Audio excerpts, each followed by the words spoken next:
City fringe village cries neglect from all of government. To come and see this village. PNG Power looks to renewable energy for rural communities.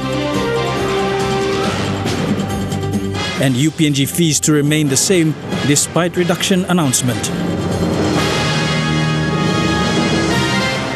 This is National EMTV News with Meriba Tulo. A very good evening. Thank you for joining us. This is Monday's news. Communities in Boteka outside Port Moresby say they have been neglected by all three levels of government. They told MTV that road conditions are poor, and despite sharing boundaries with the city, there has never been any electricity into the area. They are also in a heated debate with government agencies over their piece of land which hosts the Durham housing project. A 20-minute drive beyond the bright lights of the city is Boteka, a village just behind the Waiganian Gero suburbs. We were on a mission to speak to one of the many landowners who have been fighting for the land against the state and other developers. This lone woman had the opportunity to express her dissatisfaction. But Boteka would never benefit. I am appealing to my government to come and see this village.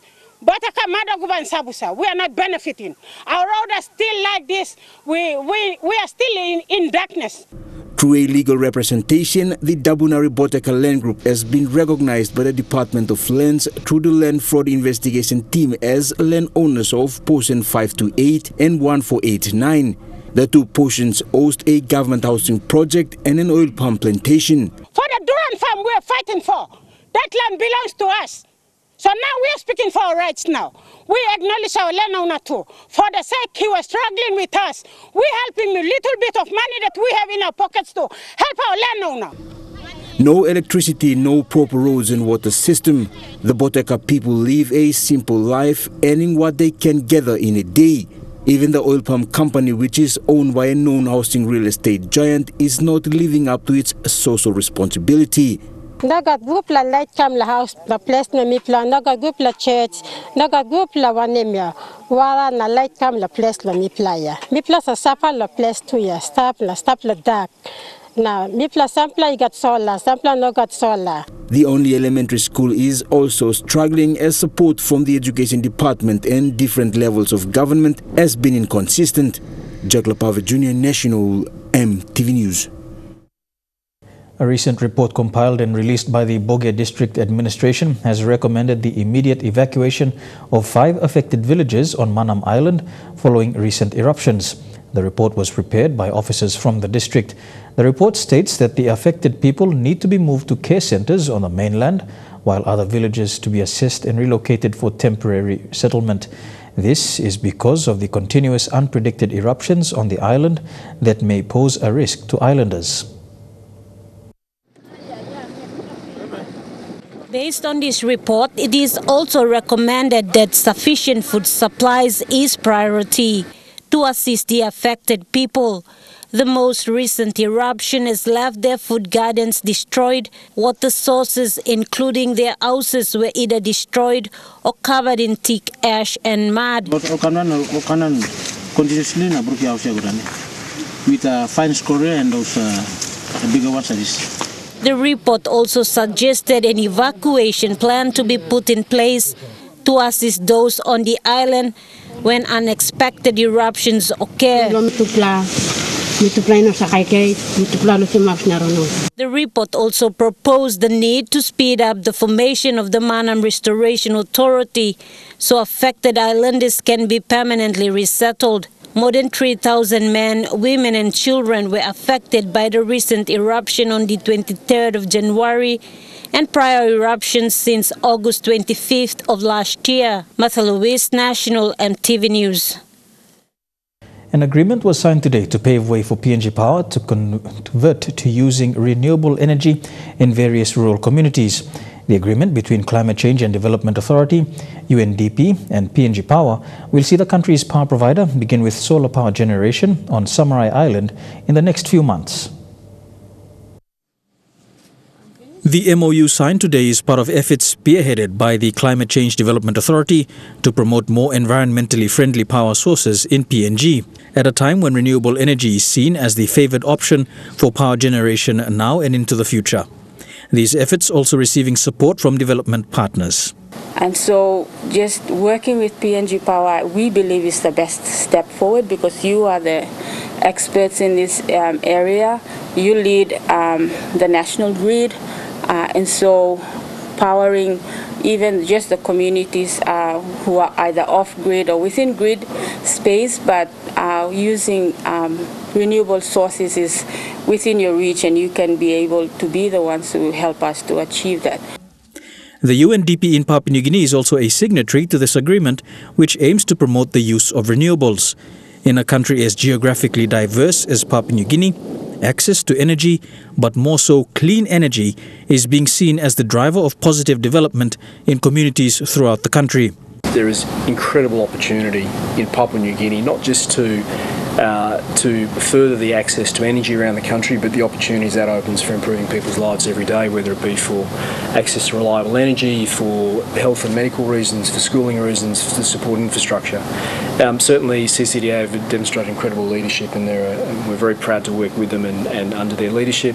From our perspective, I think it's a great opportunity, particularly in supporting remote and rural communities. We know that they often are the last to benefit sometimes in Papua New Guinea, and this is an exciting opportunity.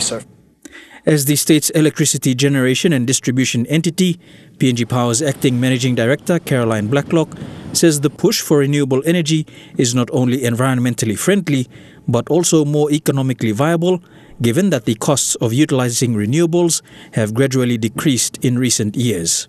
So it's a good opportunity for us to work together, and in that endeavour our first initiative, the one that we're sort of cracking on with this year, is to convert Samurai Island in Milne Bay province, which we currently run by diesel gensets. It's not only just the burning of that diesel, it's actually a workplace health and safety issue for us, in that we decided that out of that discussion just a couple of short weeks ago that we would turn Samurai into solar. And that's an initiative that I guess, again, should have happened a long time ago, but we're now working earnestly inside PNG Power to try and have that done by Easter. Despite the University of Papua New Guinea's newly appointed Interim Council's decision to change the university compulsory fee structure to the 2018 structure, students are continuing to pay the compulsory fee for 2019 as registration commenced at UPNG. The university registrar telling EMTV News the Interim Council decision is not in black and white, and the management will continue to apply the 2019 approved fee structure. EMTV News has received concern from parents of students attending the University of Papua New Guinea that the university is still charging the students the compulsory fee of 4,242 kina for the main campus, and for the medical faculty 4,896 kina. This comes after the Minister for Higher Education, Research, Science and Technology had put in place a new UPNG Interim Council, and the council telling the media that the fee structure would come down to 2,939 kina. There'll be no increase in the school fee for 2019. Whatever fees that were paid last year, similar fees will be paid for this year. If there's any need for revenue raising, the new acting Vice Chancellor will advise the Council, and we may recourse to alternative revenue raising measures. EMTV News contacted UPNG management. The registrar, Dr. Peter Betzel, responded to the query that the Interim Council's decision is not in black and white, and the university will continue to charge the previous UPNG Interim Council decision for 2019. Only when it is put in black and white and a memo sent out to the management will they reimburse the amount to students, says Dr. Betzel. EMTV News has contacted D. Hurst, and the Minister and Secretary are expected to comment on the issue tomorrow. Adelaide Siraks Kari, National, EMTV News. And in news just in, at 5:53 p.m. this evening, the University of Papua New Guinea released a press statement saying all 2019 compulsory fees remain the same as that of 2018. This will see the Waigani campus and Tarama Health Sciences pay 2,939, Tarama BOH and BOS MBBS and DAS students paying 3,029 kina, and Tarama nursing courses to be paying 3,180 kina. UPNG management also says the students who have already paid the previously recommended compulsory fees for 2019 of 4,242 kina and 4,896 kina will be credited with the resultant overpayment. Postgraduate and accommodation fees remain the same as 2018 levels. You're with National EMTV News today. We'll have more of the day's stories after these messages. Stay tuned.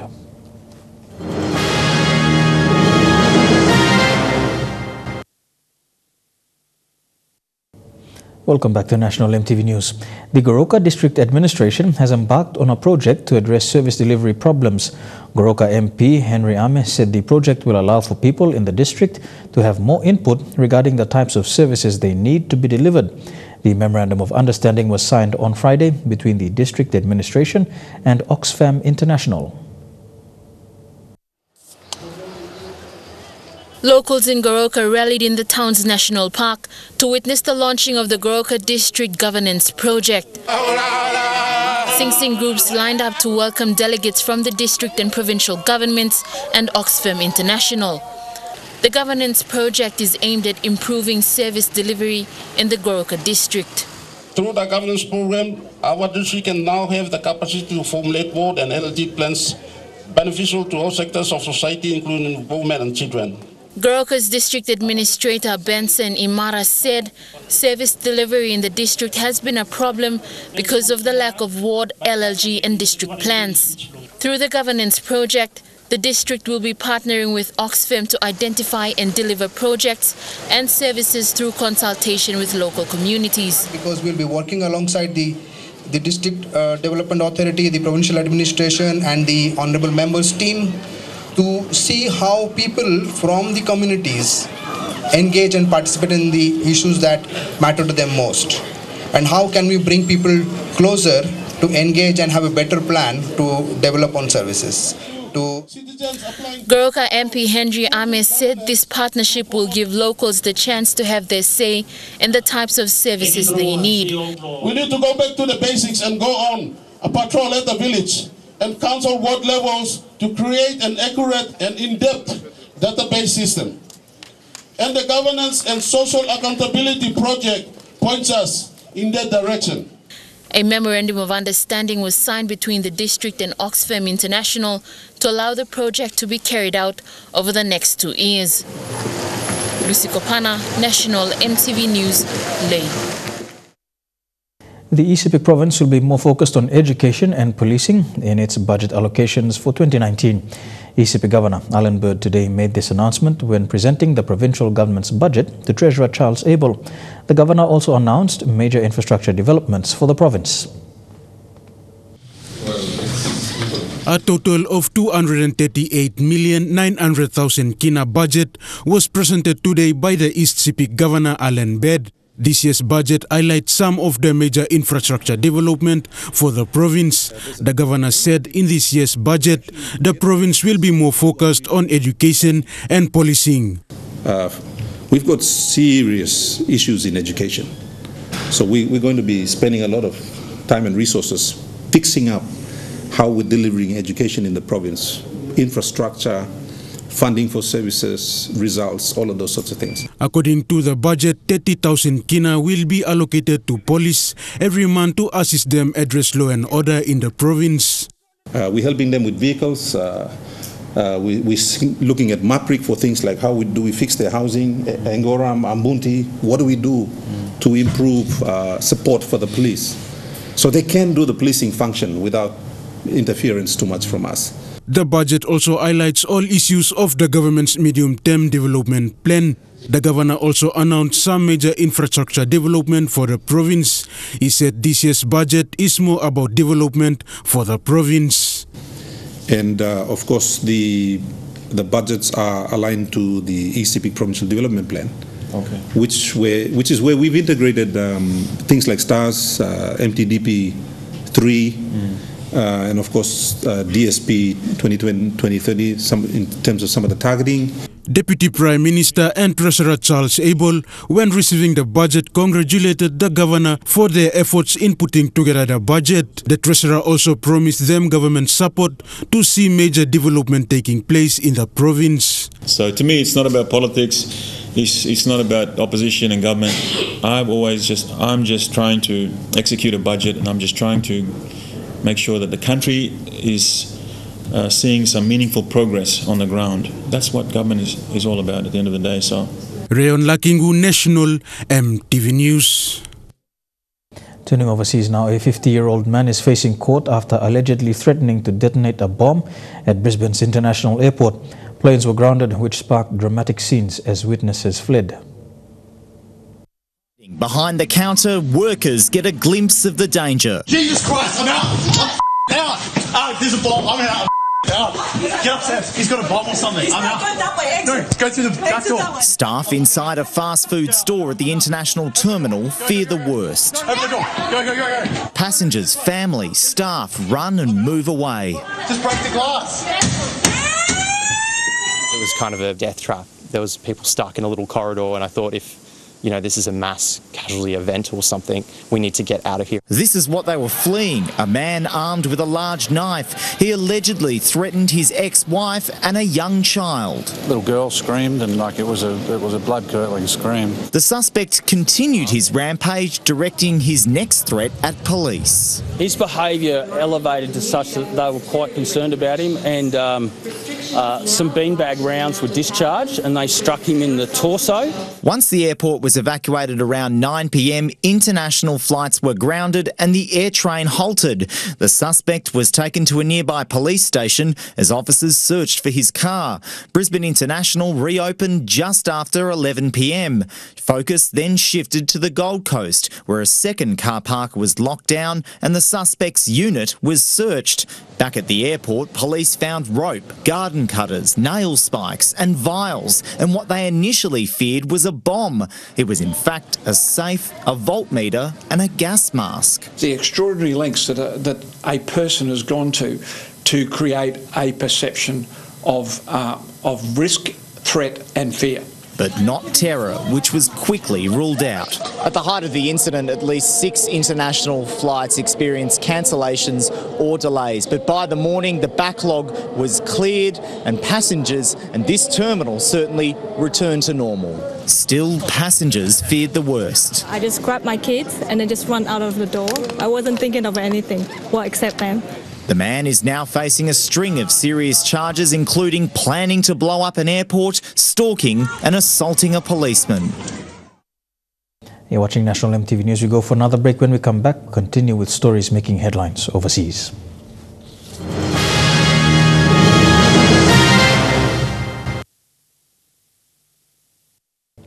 Welcome back to National EMTV News. A refugee still in detention is making a huge difference with his written word. He won 2 top literary prizes in Australia last week. That was for a book that he wrote on Manus Island titled No Friend But the Mountains. These words are from a person who has been held captive on this island for almost 6 years. Words painstakingly typed out from a smuggled cell phone in the Manus Island Detention Center. Clear message. What do we want? Freedom! What do we want? Freedom! Words that formed a book, a literary portrayal of life locked up in Australia's offshore refugee processing system. Behrouz Boochani, Kurdish refugee, asylum seeker, detainee, and now prize-winning author. This proves that words still have the power to challenge inhuman systems and structures. Boochani's book, No Friend But the Mountains, claimed Australia's richest literary prize, the Victorian Premier's Literary Award, as well as a separate prize for non-fiction. So I am living with 100 people who are suffering. Still, we are in limbo. Boochani was not in Melbourne to collect his prize, a check for over $90,000. His effort to reach Australia by boat without a valid visa means he is banned from the country forever. Instead, he must remain on the Papua New Guinea island of Manus until Australia decides what to do with him. But his plea for freedom has reached Australian readers, translated for them from Buchani's Farsi by the man who received the string of encrypted text messages. For me, it's probably the most important thing that I'll ever do in my life. The government in Canberra maintains that keeping roughly 600 asylum seekers detained on Manus Island is a deterrent to people smugglers and a prevention of deaths at sea. Buchani and the hundreds of others held indefinitely say their humanity has been traded away by politicians. Pope Francis has become the first to visit the Arabian Peninsula, and his visit could shine a spotlight on the victims of the war in Yemen, where his host, the UAE, has a leading military role. Pope Francis has arrived in the United Arab Emirates, and it is the first time that a pope is visiting a country in the Arabian Peninsula. The pope was met at the airport by the Crown Prince and the Grand Imam of Al-Azhar, Al-Tayyib, one of the leaders of the world's Sunni Muslims. And Pope Francis is here for interreligious meetings that will take place on Monday when he meets with the Muslim leadership in the region to continue to encourage the world's religious leaders to work together to fight fundamentalism and to promote peace. But the Pope's visit comes at a delicate political time for the Emirates because it is one of the countries that is involved in a coalition in a war in Yemen. And from the Vatican on Sunday, just before departing for the Emirates, Pope Francis made a plea for peace in Yemen. Let us pray strongly because they are children who are hungry, who are thirsty. They don't have medicine, and they are in danger of death. And on Tuesday, the final day of the Pope's visit, he will say a mass for some of the country's nearly 1 million Catholics. They are entirely represented by expat workers from countries like the Philippines and India. And it will be the first time in this predominantly Muslim country that a Catholic mass is held in an outdoor public venue. Delia Gallagher, CNN, Abu Dhabi. Visit the UAE is aiming to highlight its efforts to show religious tolerance. As Becky Anderson explains, there are centuries-old ties to Christianity and the Catholic Church. A message to the faithful ahead of his historic trip to the Arabian Peninsula, the birthplace of Islam and home of some of its holiest sites, attracting millions of pilgrims each year. But the Gulf also has a Christian past. We have evidence of Christianity in Eastern Arabia, including the UAE and Oman, certainly well into the 8th, 9th centuries AD. Abu Dhabi itself is home to the ruins of an ancient monastery built around 600 AD, fragments of which can be found at the Louvre, Abu Dhabi. It was founded by a denomination called the Church of the East, which is one of the Eastern churches. It still survives. So the visit by the Pope actually has a local resonance in that there is a tradition here of Christianity that is still related today to the Catholic Church. Helia says history suggests that local followers of that church converted to Islam, but it didn't mark the end of the Christian presence on the Arabian Peninsula. While Islam is the official religion of Gulf states and leaving Islam is illegal, in the UAE alone it's believed there are over 1 million Christians, the majority of whom are Catholic migrant workers. You can't be a trading nation on the shores of a great maritime trade route without learning to develop some kind of tolerance and understanding and acceptance. A champion of interfaith dialogue, Pope Francis will meet with the Grand Imam of Egypt's Al-Azhar Mosque in Abu Dhabi during his trip, a cleric regarded as the highest authority in Sunni Islam. UAE is already a role model of a sort. It's a trendsetter for the whole region. Whatever the UAE does, others follow. The UAE is using this visit to shine a spotlight on its carefully cultivated image of tolerance on a world stage, while maintaining a more muscular foreign policy. The UAE's version of tolerance stands in contrast to neighbouring Saudi Arabia, where churches are illegal and non-Muslims can't worship in public.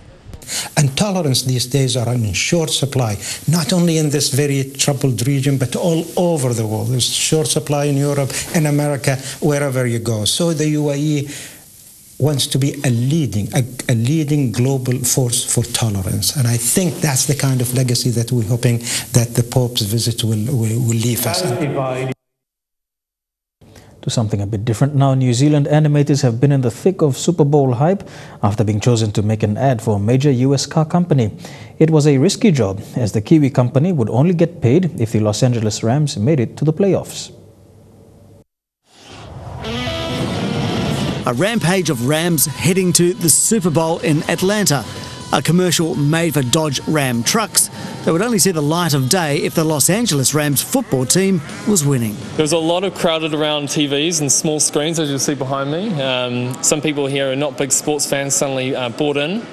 Like myself, I got the merch. Flux Animation worked on the commercial for free for 12 weeks, knowing they'd only get to complete the project and get paid if the Rams made the playoffs, but they didn't hesitate. I think when opportunities like this come and they've got such a global scale and global reach, for us as a studio trying to develop and become really global, it's a no-brainer for us. They had one brief. Short and sweet and need to be real. Flux has an international reputation for its 3D creatures, like the Valspar chameleons and the Toyota possums. Everyone knows you can't get rid of possums. The company even has a team that specialises in fur. We have a fur team. They're very good, very talented. Super Bowl generates a massive audience, 100 million, and a 30-second TV spot costs 7.6 million New Zealand dollars. Dodge, which has been a long-time Super Bowl advertiser, has done things differently this year. The ads will only play online. Views before the game even started, 6 million. So for the Flux team, the score today was irrelevant. They can always say they had a win at the Super Bowl.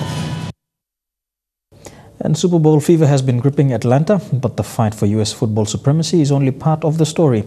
With the city now in the spotlight, officials are drawing attention to human trafficking. The Super Bowl is surrounded with hype, large crowds and big dollars. But some local officials are concerned those dollars could be spent in a more sinister way. Atlanta's Mayor, Keisha Lance Bottoms, is all too aware this city is already a US hub for sex trafficking. We are concerned 12 months out of the year. We know that there's more attention faced on human trafficking during the Super Bowl, but what we know is that this is a growing problem and it's not someone else's problem. It literally is happening in our backyard. So again, it's about informing our hotel workers, even putting literature in some of our strip clubs throughout the city. So with all this awareness, particularly in the lead up to, say, the Super Bowl, is there sort of a disconnect perhaps that by increasing awareness, it looks like there's a problem? No, it's not a concern. I think that you have to look for opportunities to educate the public. And what we know is that when people are talking about the Super Bowl, there's an opportunity for us to increase awareness. And it's not just about the lead up to game day. The awareness campaign stretches from the airport to the taxi cabs to hotel rooms and beyond. In this convenience store just miles from the stadium, an opportunity to spread the word or even spot a victim. I met Nita Bells, Executive Director of the non-profit organisation called In Our Backyard. Yeah, and this store has done an excellent job.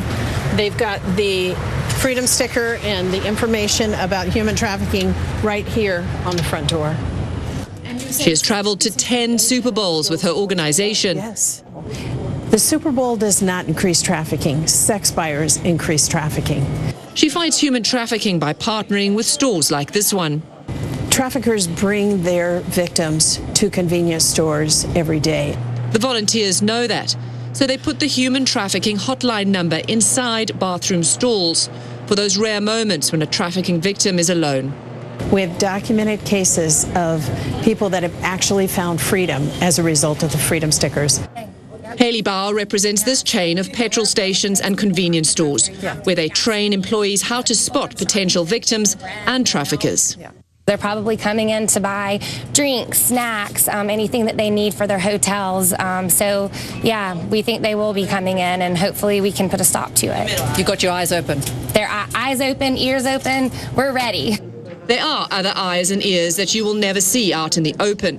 Nita led us to this secret location in downtown Atlanta, where volunteers are scouring the dark web, looking for new leads to feed to law enforcement, with the goal in mind of finding missing youths who are at risk of being trafficked. These are some of the children in our missing children's book, and some of them, as you can see, have been recovered.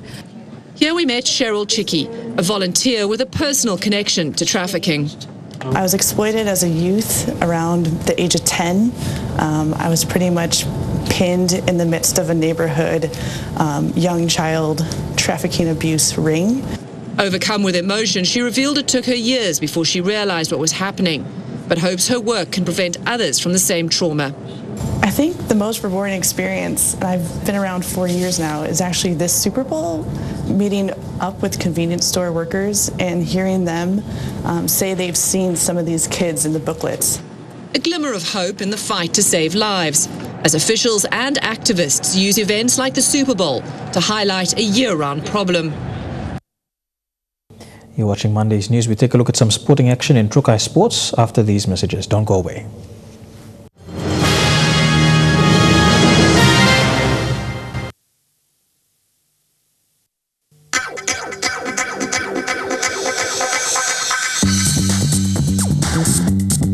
Trukai Sports.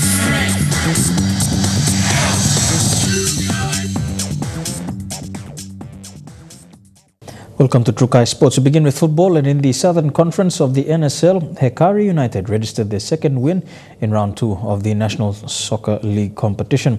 Round 2 ended well for some teams like FC Bougainville, who dominated the Southern Strikers for a 2-1 victory. Hekari United faced a determined Gulf Comora team in Round 2 of the Southern Conference of the National Soccer League. The game was tight in the first half, with both teams scoreless.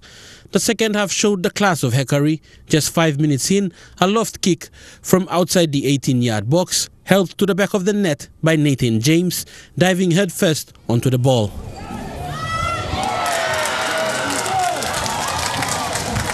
Not to be outdone by Hekari United, the Comoras threw Kenneth Ara, putting one over the keeper to level the scores. Replaced by number 21, Ati Kepo. A minute after the goal by Comora, Hekari made a key substitution, sending in striker Ati Kepo, the young striker using his head to put the team in front. A powerful header connecting a corner kick. The score remained 2-1 until the 90th minute, when Ati's brother Kolu Kepo sealed the game for Hekari United.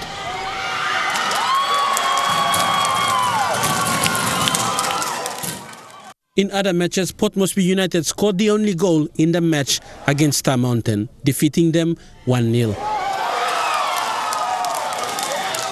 Central United gave a 1-0 win over Southern Strikers, while FC Bougainville proved too strong for Eastern Stars, winning them 2-1. Fidelis Sukina, National EMTV Sports.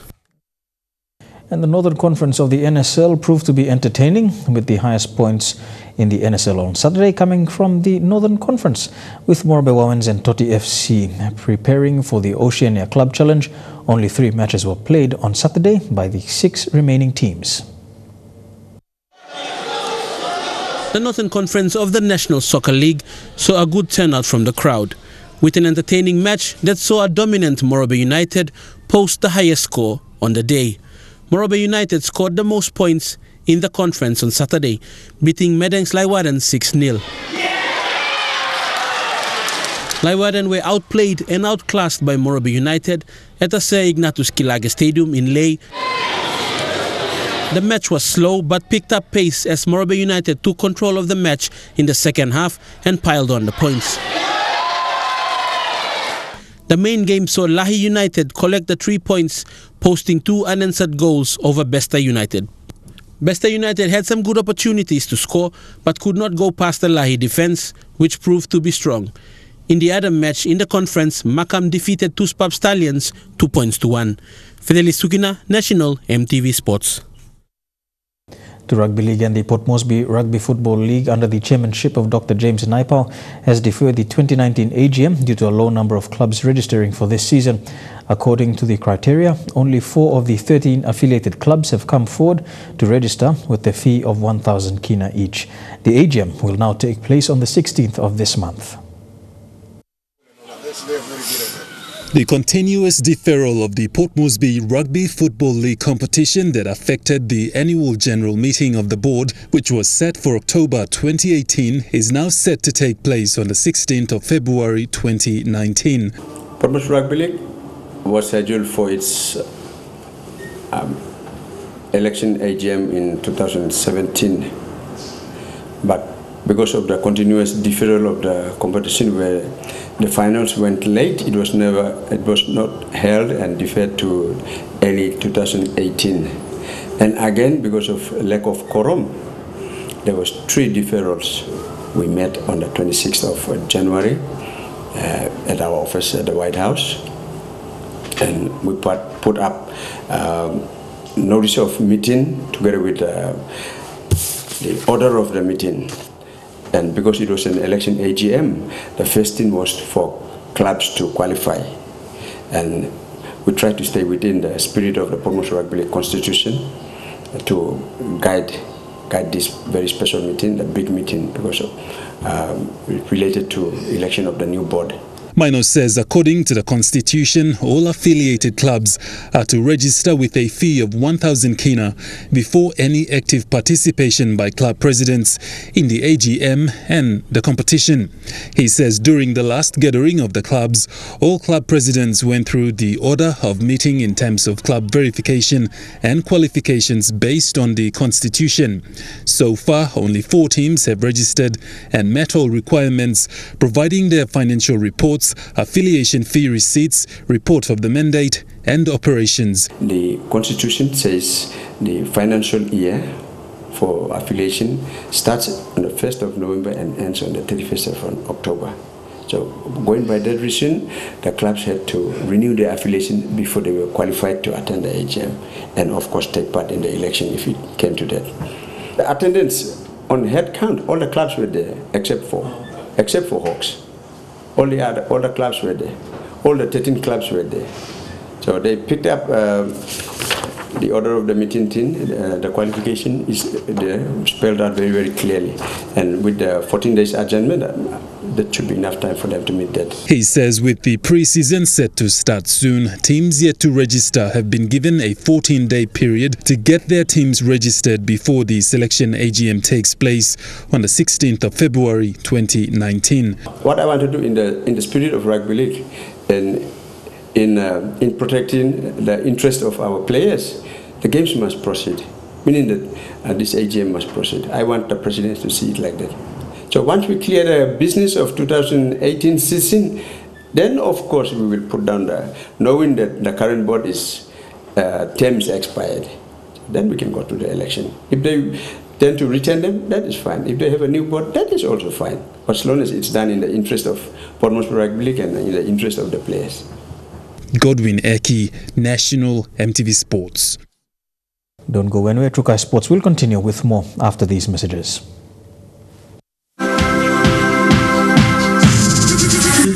Trukai Sports. Welcome back to Trukai Sports. Featuring quarterback Tom Brady has done it again in the Super Bowl. The 41-year-old provided the Midas touch in a low-scoring showdown with the Los Angeles Rams, helping guide the New England Patriots to their 6th title on American football's Night of Nights. He's also created history in the process.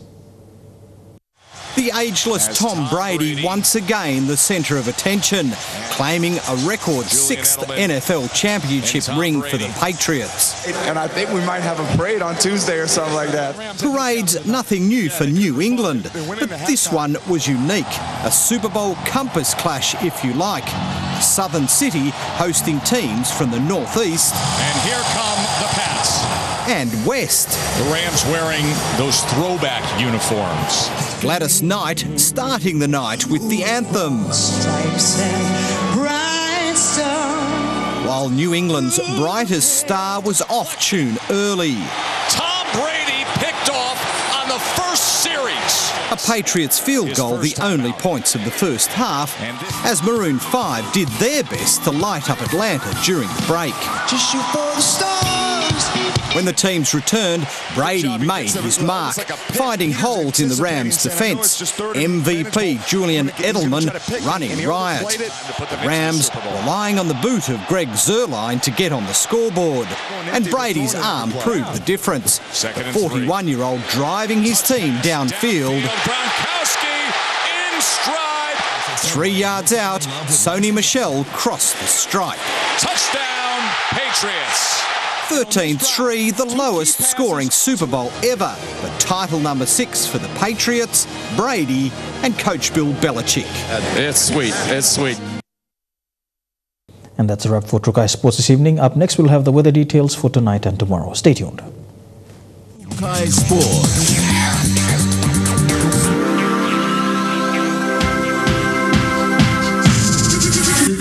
True Kai Sports. The weather details were proudly brought to you by Dulux, celebrating 50 years in PNG and the only paint made in PNG.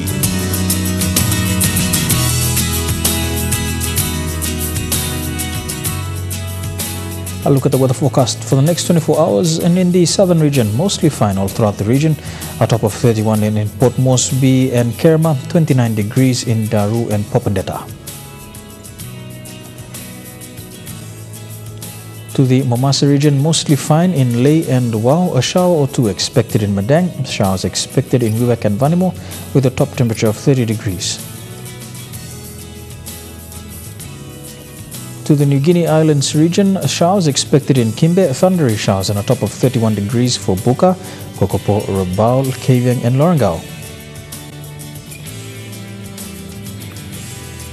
And in the Highlands region, all the major centres, Mount Hagen, Goroka, Kundiawa, Mendi and Wabek can expect a shower or two over the next 24 hours. So look at the forecast for small ships. There is a renewal of a strong wind and gale wind warning for all coastal waters. Strong northwesterly surge of 25 to 34 knots with stronger gusts reaching 48 knots are expected to continue for the next 24 hours, causing rough seas and high sea waves. Very strong northwesterly surge of 34 to 48 knots with stronger gusts reaching 64 knots are expected to continue for the next 24 hours, causing very rough seas and high sea waves. All small craft and boats are advised to take the necessary precautions before and after going out to sea.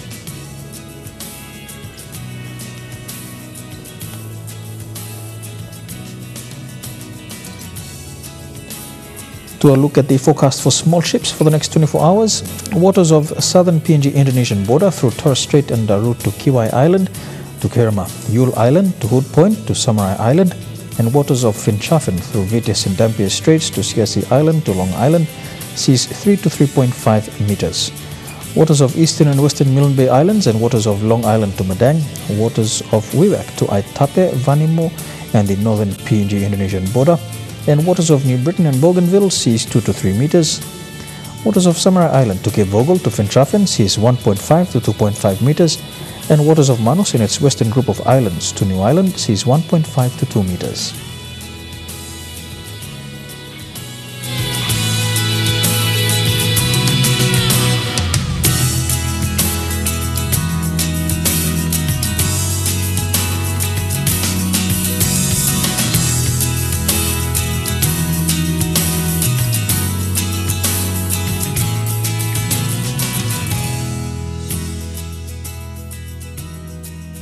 And a look at the ocean forecast for PNG areas. Coral Sea, seas rough to high seas with northwesterly winds at 34 to 48 knots with stronger gusts reaching 64 knots. Solomon Sea, seas rough to high seas with northwesterly winds at 34 to 48 knots. Bismarck Sea, seas rough with northwesterly winds at 25 to 34 knots. And the Pacific Ocean, seas moderate with northwesterly winds at 15 to 20 knots.